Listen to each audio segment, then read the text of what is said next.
Les donneurs de leçons, pourquoi la France est un vrac, c'est un essai et une enquête à la fois sur ceux qui nous donnent des leçons, des politiques de gauche ou de droite, des hauts fonctionnaires, des fonctionnaires qui profitent du système, des syndicalistes, de certains journalistes.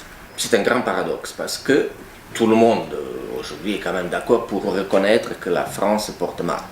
On le voit dans les classements internationaux. Le problème, c'est qu'on n'applique pas de remède. Ce qu'on fait, c'est un peu comme le médecin de Molière. On fait la saignée fiscale.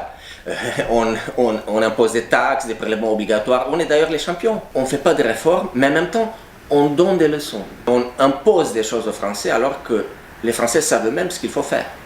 On le voit d'ailleurs avec le mouvement des Gilets jaunes, le symptôme d'un malaise, un malaise depuis des années. Il y a quelque chose qui se passe. Et c'est normal que ça éclate un jour. L'État est omnipotent et aussi impuissant à la fois. Les dirigeants de gauche ou de droite n'ont pas réformé. Ils ont préféré nous donner des leçons, nous imposer des règles qu'ils n'appliquent pas à eux-mêmes.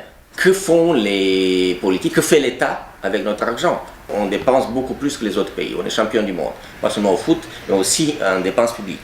Donc, il faut se poser la question. On a un État obèse.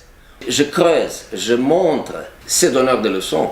Ils s'occupent de tout. Ils savent mieux que les mères ou les pères de famille ce qu'il faut faire. Sur la fessée, sur le permis de conduire, sur ce qu'il faut manger à la cantine. Donc, on légifère sur tout et n'importe quoi. On oublie de réformer, mais on s'occupe vraiment de la vie sexuelle des Français. Ces donneurs de leçons ont aussi leur bouc émissaire préféré.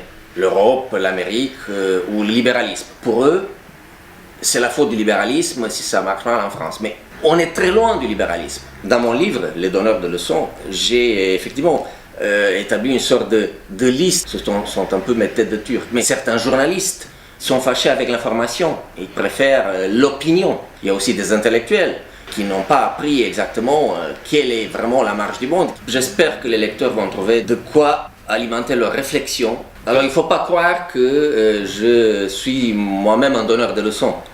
Je le dis clairement plusieurs fois dans le livre, et surtout dans la conclusion, foutez-nous la paix.